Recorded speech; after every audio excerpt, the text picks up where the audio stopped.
In the Philippines, an island complex with a hidden hoard of treasure. There's a $4 million fortune stashed somewhere near this derelict place. A relic of old England, transformed into a magical realm. Nowadays, Cloister Walk is world famous. And in America, a notorious prison where a champion was born. He went from rock bottom to a place of incredible fame.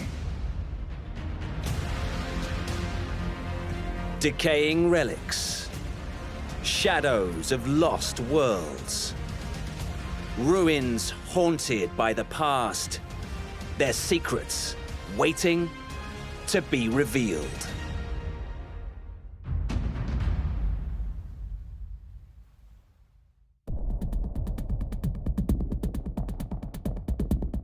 In the Philippines, a neglected site in Manila Bay once held the fortune of a nation. From above, this place looks a bit like a tadpole. It has a bulbous head and a long winding tail. A series of mismatched buildings crowd the rocky island. Big buildings, either machine shops or sleeping quarters or office buildings, all in a state of ruin. One seems to go on forever. It could have housed thousands of people. The scorched interiors offer some clues about what happened here. And below ground, the puzzle continues. It could be a railway tunnel, but there are no tracks. And inside is a labyrinth of rooms. A small box could be the key that reveals its secrets. There's what looks like an old oven. It's known as the vault. But who built it and why? The answer could solve a mystery that has shrouded this island for decades. Somewhere near this site could be hundreds of tons of silver worth a reported $4 million.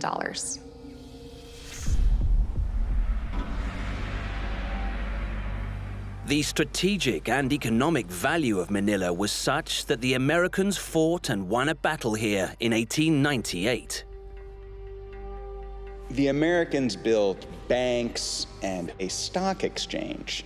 So Manila had a lot of money in it and moving through it. The economy of the Philippines then was very good. The Treasury Vault had $60 million in gold bullion and 23 million pesos in silver coins. Local expert Armando Hildewar knows just how important Corregidor was for the defense of Manila.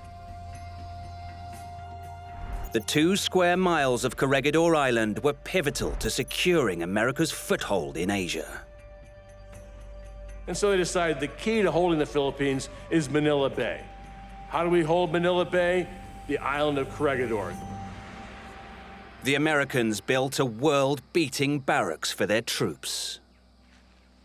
This is topside barracks, built in 1914.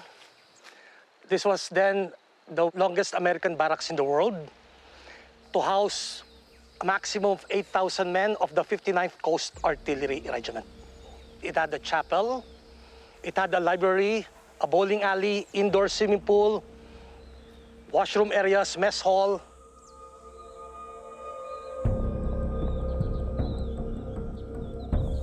To defend Manila against naval attack, 5 gun batteries were built on Corregidor. These are what we call 12-inch disappearing guns. Now, there are 2 guns at the 2nd floor hiding behind concrete walls or parapets. When this gun will fire, the tip of the gun does not go up. No, sir. The entire gun goes back and up above the wall. And after firing, it will hide behind the wall again. Now, from the sea, the enemy could no longer pinpoint the location. The Americans essentially conceive of Corregidor Island as like a floating battery that will bar the approaches to Manila Bay to any hostile fleet. And they consider this to be an almost impregnable obstacle to any adversary. During World War II, this mighty American fortress was finally put to the test. Even today, traces of the bitter Pacific War litter the ground here. Every now and then, you find some World War II artifacts like 50 caliber shells, 30 caliber bullets, fragmentation grenade, sometimes a helmet or part of a helmet. In 1941, General Douglas MacArthur commanded the US forces defending the Philippines against Japanese attack. On December 8th, 1941, the Japanese began their invasion of the Philippines. General MacArthur actually declared Manila an open city. And as an open city, it meant that it would be surrendered without a fight.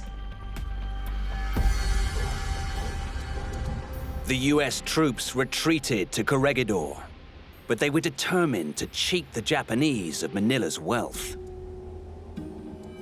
MacArthur emptied the banks in Manila of all their money, and especially their precious metal, gold and silver, to deny it to the invading Japanese. On December 27th, 1941, a flotilla of small ships and tugboats brought this huge motherlode of gold and silver across the bay to store it in Corregidor. It was also imperative that vital wartime papers were protected. This is an original vault, not a treasury vault. It's more for confidential, top secret documents and maps. Along with US troops from all over the Philippines, MacArthur retreated to the bastion of Corregidor. But its defenses were no match for the Japanese bombers. When the first Japanese air raid was conducted, all of these buildings were evacuated. As you can see, this was very much exposed from airplanes. The onslaught forced the Americans to retreat even further. The Malinta Tunnel was an underground storage facility for supplies, food, water, medicine, and gasoline. End to end in a straight line, 2 miles long. Once we enter, on top of us, 300 feet of solid rock. There are no dead ends. All the laterals and sublaterals are connected at the far ends. This is a feat of engineering. You can fit 8,000 men inside the tunnel. General MacArthur made the decision to move his HQ into the Malinta tunnels. This was then the office of General MacArthur when he was inside Malinta Tunnel. Now, eventually, the gold bullion, the silver coins from the treasury vault were transferred here. Meanwhile, above ground, the battle raged on, and another of Corregidor's military buildings was hit.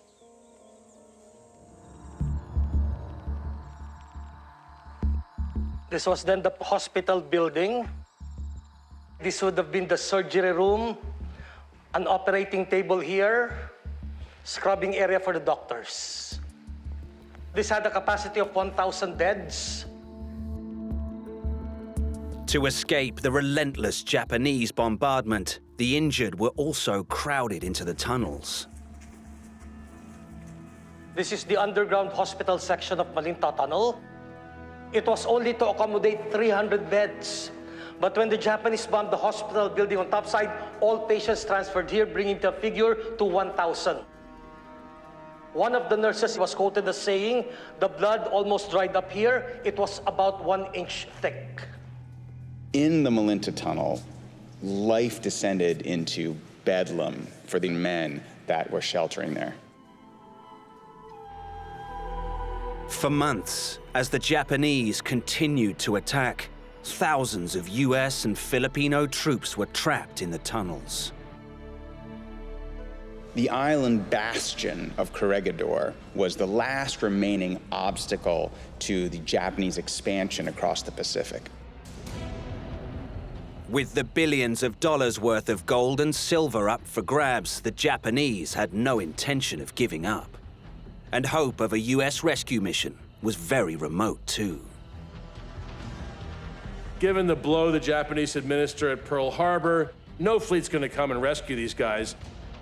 The island's defenses were no match for the Japanese attacks.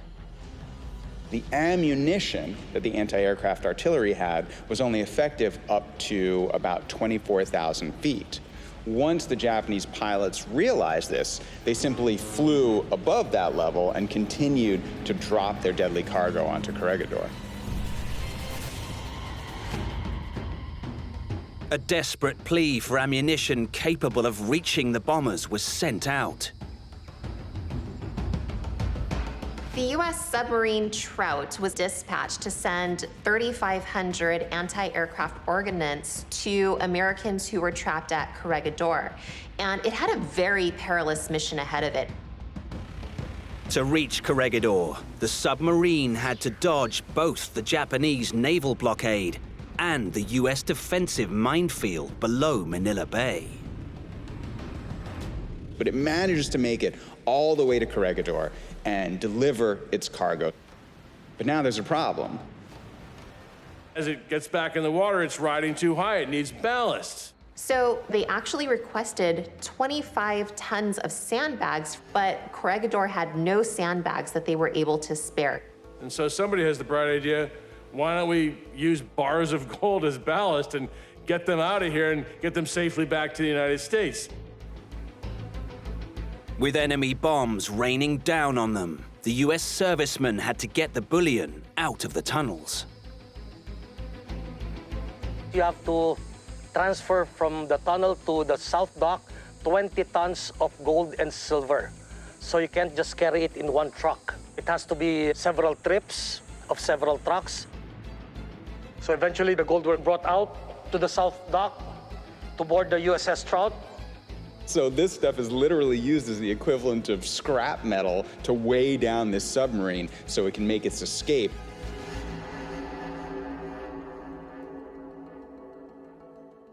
The USS Trout left here February 4, 2:30 in the morning, early morning, but it stayed submerged under the water in Manila Bay until evening. The next day, it had to float out. But more than 400 tons of silver pesos were left behind. And as the Japanese tightened the siege of Corregidor Island, the U.S. forces on the island decided to try to hide all the bags of silver coins they had taken out of the banks in Manila to deny them to the Japanese. They literally went out to sea from Corregidor Island with 45 tons of silver coins, and they sank them in Caballo Bay with no great precision. The U.S. finally surrendered 2 months later. The Japanese sent American prisoners of war down to search for the treasure they themselves had dumped. But the prisoner divers sabotaged the retrieval efforts. When they got to the wooden crates, they cracked it open with the crowbars.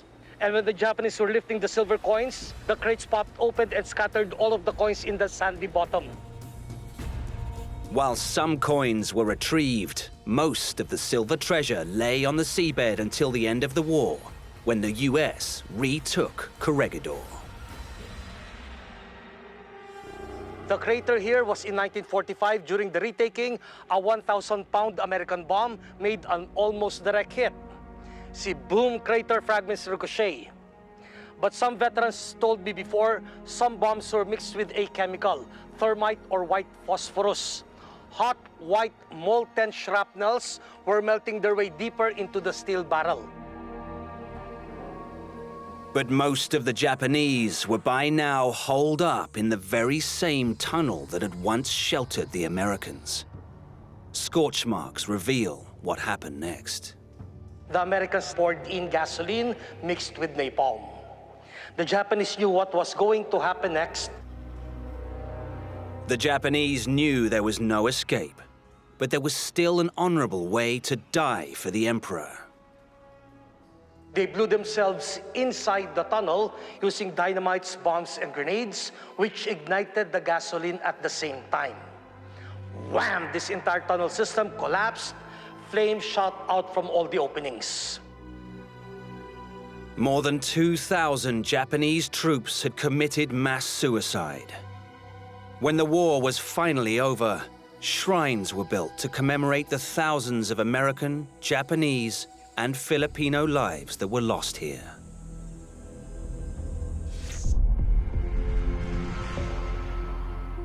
To this day, treasure hunters still search for the missing silver pesos in the waters around Corregidor. So this is what our money looked like during the American period.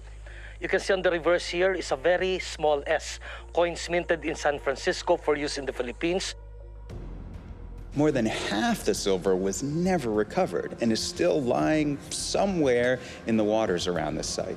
And this is why coins still occasionally wash up on the beach to this day.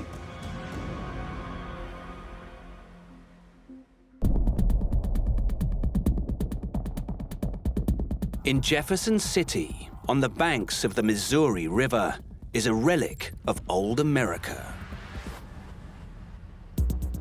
From the outside, it looks kind of like the gloomiest castle you've ever seen. Bars on the windows, strong, high walls, and you know exactly what you're looking at. Time magazine once described this prison as the bloodiest 47 acres in America.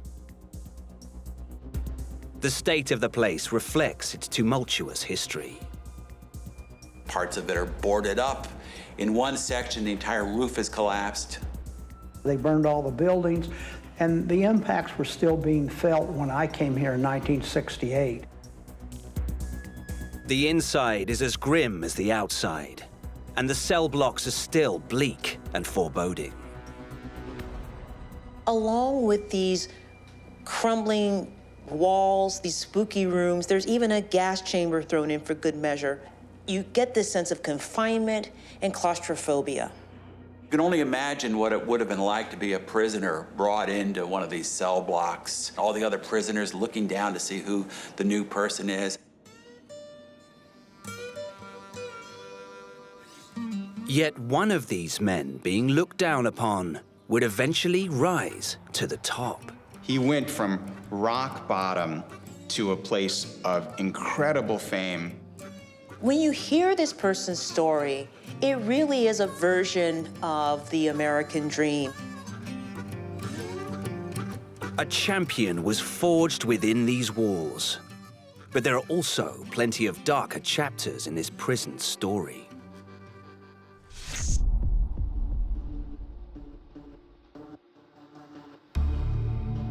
Former Deputy Warden Mark Schraber has first-hand experience of its bloody history. I worked 2 officer homicides in here, and I worked a lot of inmate homicides, and everything from escapes to narcotics to assaults, you name it.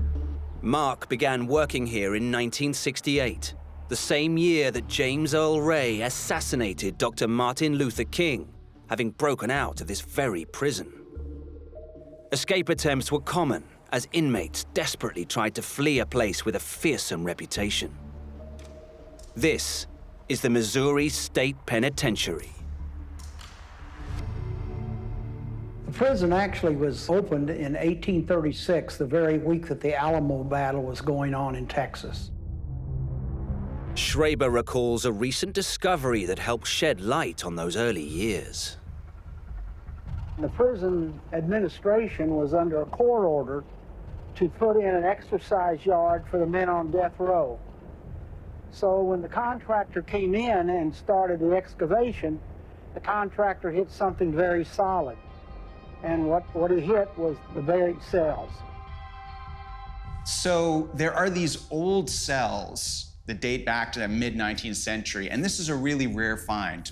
Barely any structures like this survive going this far back. These buried cells are relics from a time when Missouri was still Wild West territory. Missouri was almost frontier land at that time. As the state expanded, the prisoner population expanded, the building was also expanded. And it housed a lot of famous prisoners over the years. If anybody's claustrophobic or you're scared of the dark, we don't want you coming in here. J.B. Firebug Johnson started a major riot in the prison in the 1870s where they burnt down a bunch of factories. And you can see where Firebug Johnson was down here in the dungeon cells. And the story goes that the whipping post used to be located in this area. They would open up the wooden door, and they would let the inmates then see the guy getting whipped. To keep from going insane, he'd take a button off his uniform and flip it in the dark, and he'd spend all day looking for the button. And when he got out, he wrote a book called Buried Alive, 18 Years in the Missouri Penitentiary. After Firebug Johnson was released in 1900, the prison expanded. A gas chamber was added, and by the 1930s, it included a 5-story hospital, a morgue, and several factories. And the prison was the economic base for the city of Jefferson for many years. It was a huge operation with 2 million square foot of building space. Despite its sheer scale, it was still bursting at the seams. At one time they had almost 4,000 some inmates in here, terribly crowded. You can only imagine the frustrations, the humiliations of being incarcerated. And that makes every prison a potential powder keg. On September the 22nd, 1954, a spark ignited the powder keg. A couple of inmates pretended to be sick. They got the attention of a guard. Some other inmates were able to overpower the guards and take their keys. Then they ran up and down the cell block, unlocking as many cells as they could. Within hours, thousands of prisoners were roaming free, and fires were raging in various parts of the prison. I remember the '54 prison riot, and I was in the 3rd grade, and we had just moved up here about a month before. The first friend I made in Jefferson City, his dad was the superintendent of the Missouri Highway Patrol, and of course the prison riot was really something. The impacts were still being felt when I came here in 1968. The burnt-out buildings still visible today, a testament to the intensity of those fires. When the dust had settled, 50 inmates had been injured, and 4 were dead. Into this cauldron of fire arrived a young man with a troubled past. One day in June 1950, a young black man who was around 20 years old walked into these walls. He had been arrested for armed robbery and was sentenced to a term of 5 years. His name was Charles Liston. Everyone called him Sonny. The 24th of his abusive father's 25 children, Sonny had grown up surrounded by poverty and violence. Sonny, as a child, is picking cotton, and when he's 16 years old, he's already a strapping young man. He's over 6 feet tall. He's over 200 pounds. His strength is such that he is used to help break up strikes. And it didn't take long for Sonny to pick a fight on the inside. Reports are that he mostly kept to himself, but there's also reports of him brawling with other inmates. And that's an activity that could land you in a lot of trouble and maybe solitary confinement. But in Sonny Liston's case, it landed him somewhere else, the boxing ring. The prison's boxing club held monthly exhibition bouts, and Sonny's natural talent was soon spotted. The chaplain was also the prison's athletic director, Reverend Schlattman, and he saw that Liston had what it took. And so this chaplain takes Liston under his wing, mentors him, coaches him, and turns Liston into a really fine boxer. The boxing ring would have been down here on the lower yard, and hundreds of inmates would have come and watched Sonny box. No one ever defeated Sonny Liston. Liston dispatched the prison heavyweight champion in front of nearly 3,000 howling inmates. You can imagine in a time with very little entertainment for the prisoners how exciting it was to see some of these boxing matches. They brought what was supposedly the best heavyweight boxer in St. Louis, Missouri, to fight against him, and he only lasted 2 rounds. With his great potential becoming clearer, a campaign began to get Sonny released. 2 different chaplains in the prison helped develop his talent. They advocated for his parole, and they arranged for him to be supervised and trained as a boxer after his release. In 1952, the big day finally came, and Liston was paroled. He took a job as a laborer at a steel mill, but this was just a brief stop on the road to fame. Once he turns pro in 1953, he reaches the heights of his sport really quickly, has an amazing record.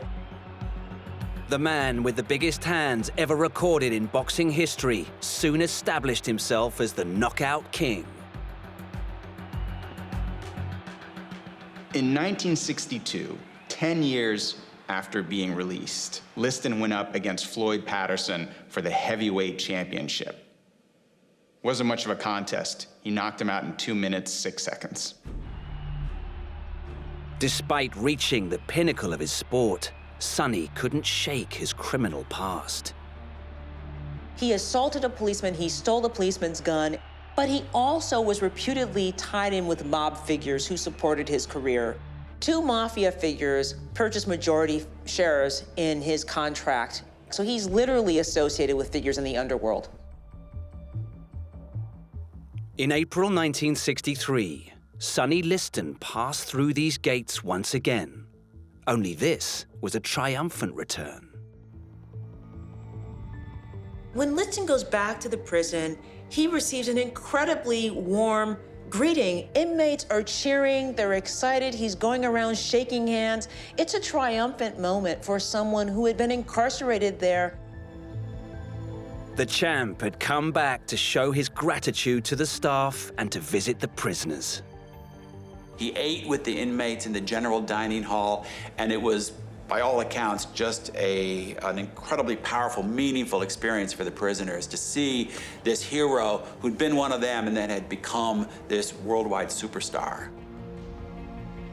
One normally doesn't think of prison as a place that folks get nostalgic about, but Liston actually returned here several times. He'd become something of a legend, not just to the inmates, but to the staff as well. And there's pictures of him with the warden, with the barber, in the old boxing ring, really getting in amongst it all. They saw that he had a lot of potential, and so they helped Sonny develop that potential, and he never forgot those people here in the prison. In 1965, a career-defining moment arrived for the heavyweight champion. It's a fight that everyone knows, but it's not Liston that most people remember. Sonny Liston's achievements as a boxer are nothing short of miraculous. But he was never the darling of the press. And what he's most famous for is getting knocked out by Ali in under 2 minutes and essentially becoming posterized in that famous photo of Ali, looming over his defeated foe. The result was so surprising that some claimed a fix. To this day, Ali's knockout blow is sometimes referred to as the Phantom Punch. Controversy would follow Sonny, even in death. In 1971, he was found dead at his Las Vegas home. Some suspected a heroin overdose, but others still believe he was murdered. There was a lot of talk about Sonny Liston later on when his life ended, about how tragic that was, because a lot of the offenders felt that some of his managers and people like that had really taken advantage of Sonny. His popularity with the inmates secured him legendary status here. And a faded mural on the prison wall, painted by an inmate, is testament to Sonny Liston's enduring legacy. Even though it was supposed to be closed down after the notorious 1954 riots, the prison continued to operate into the 21st century. It took 50 years from the time I was in the 3rd grade till the time that I was the deputy warden in 2004. It took that long for him to actually get it closed. In 2019, the abandoned complex was struck by a tornado that ripped the roof off A Block, Liston's former home, and tore down sections of the prison wall.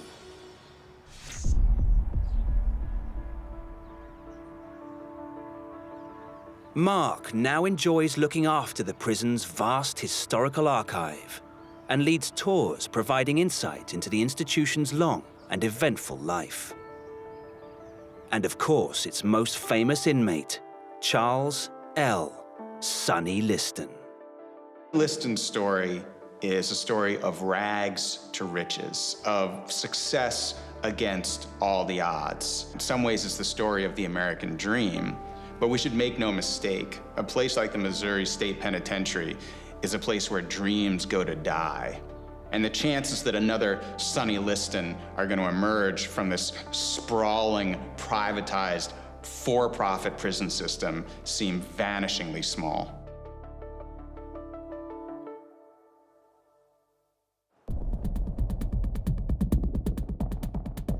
Nestled in the picturesque English countryside is a grand structure with a spellbinding past.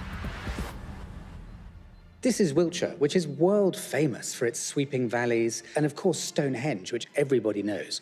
But only 30 miles away, there's this gem, which is very unknown. It has beautiful Gothic details on all its exterior walls, but it also has very strong-looking gateways. There are massive stone walls and foliage climbing all the way up the side. As you get closer, you can see that it's really still quite intact. There are courtyards and hallways. It's a very sophisticated assembly of buildings. You can see right across the site these very traditional latticed windows. And one of them in particular plays a very important role that cemented its place in history. A photographic image captured right here was a revolutionary moment for the modern world. And later, this same building became famous on the silver screen. Millions of people around the world actually know it. They just don't know they know it. This place hides a magical secret that's been seen the world over.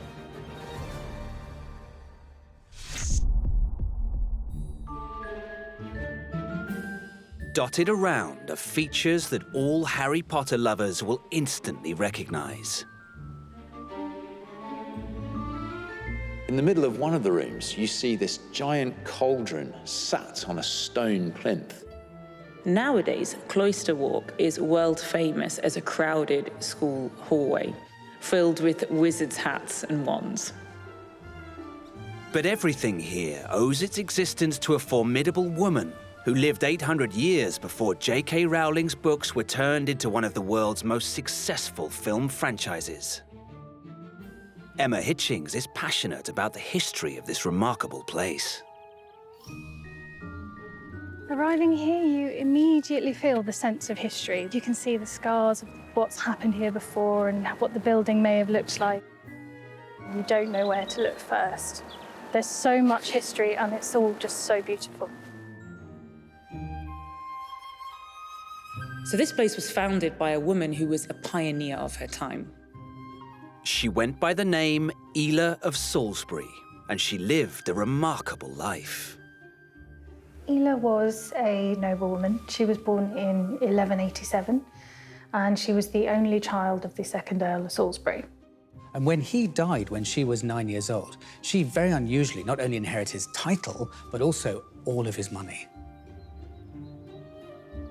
Now an immensely wealthy woman, Ela's ward, the Crusader king, Richard the Lionheart, used her to benefit his own family. King Richard married Ella off to William Longsby, who was Richard's illegitimate half-brother. And so he got, through Ella, his titles, because he had nothing to start with. Longsby was made Sheriff of Wiltshire by Richard's brother and successor, King John. This connection gave Ela custody of an item of profound importance.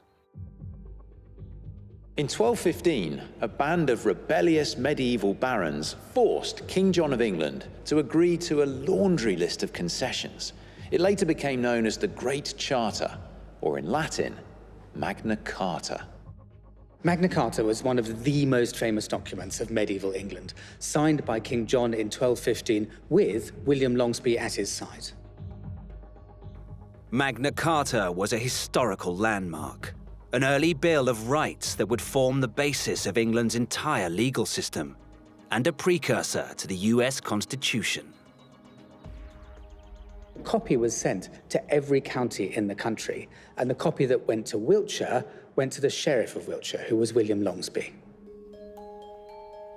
Magna Carta had clauses on individual rights and women's rights too, which Ela would later use to her own advantage when her husband went missing. When William Longsby was returning from war, he was shipwrecked and thought lost. With Longsby presumed dead, men of influence began circling with greedy eyes on Ela's wealth. One knight even attempted to force her into marriage. Only by quoting a section of Magna Carta itself was she able to refuse the offer. It's like something out of a medieval courtroom drama. Ela used her savvy knowledge of this now ancient legal document to win her case. Ela supposedly quoted the 8th clause of the 1215 Charter that stated women were no longer obliged to remarry. It reads, "No widow is to be distrained to marry while she wishes to live without a husband." But in fact, Longsby was very much still alive and on his way back to England. Remarkably, Longsby made it back home, but he died shortly after his return. It was alleged that he was poisoned, although that was never proved. With Longsby's untimely death, the heartbroken Ela inherited the title of Sheriff of Wiltshire, and she chose to remain a widow for the rest of her days. The tragedy was the inspiration for Lacock Abbey. On the 16th of April, 1232, Ela laid the foundation stone of her abbey, partly as a tribute to her husband and partly as a place to retire to later as a nun. When Ela came to the Abbey, she brought all her papers with her, including the Magna Carta, and it was kept here in one of these safe rooms. She continued to live here for the rest of her life, and when she died, she was buried in the Abbey church. Ela's copy of Magna Carta remained here for centuries before it was finally handed over to the British Museum in 1945. It is one of only 4 known copies of the original charter still in existence. But before this, the document, like the Abbey, found its way to Ela's descendant, William Henry Fox Talbot. William Henry Fox Talbot moved into the Abbey in 1827, and he was an incredibly intelligent man. He was a classicist, a scientist. He was interested in everything. In the 1830s, Fox Talbot was working on an invention at his home, Lacock Abbey, when he had a breakthrough moment. It was born out of his love of painting, or rather, his lack of talent for it. Fox Talbot's wife and daughters were great watercolorists, capturing great landscapes and life drawings, and in fact, some of their paintings can still be found at Lacock Abbey today.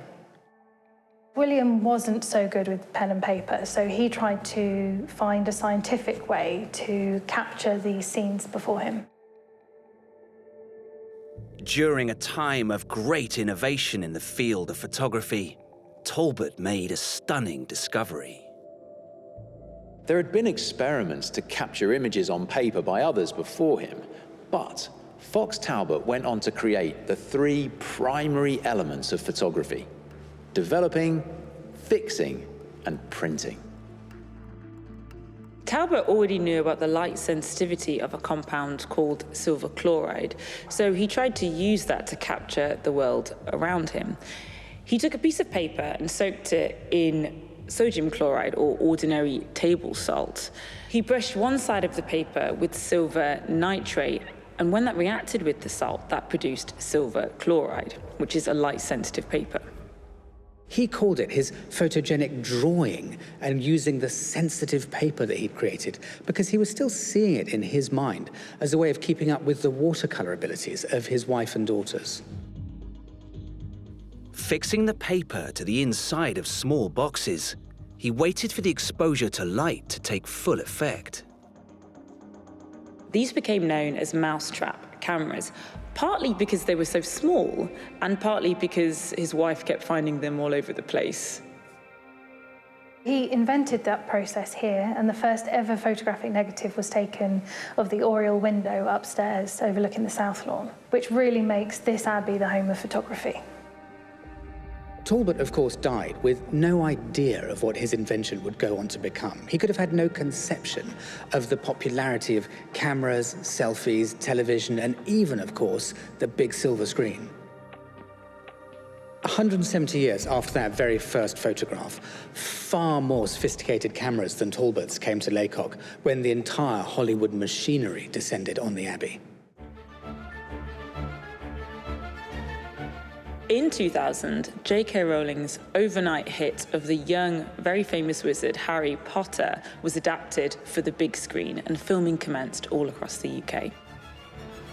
However, a very special location was needed to lend face for the main setting of the Harry Potter movies, the Hogwarts School of Witchcraft and Wizardry. And what better location to stand in for Hogwarts than Lacock Abbey? It's really easy to see why Warner Brothers would choose to come and film Harry Potter here. There's such a weight of history. It's the perfect place to show Hogwarts corridors. The rooms at the Abbey took on completely new lives. Our warming room became Professor Quirrell's classroom. Our chapter house was used as the place where Harry found the mirror of Erised. Professor Snape's classroom was in our sacristy. The whole cast can be found coming up and down these corridors as when they're going through the school. By all accounts, the film crew had a great time on set, but the building is over 700 years old, so they had to be careful. You don't want props or lighting falling down.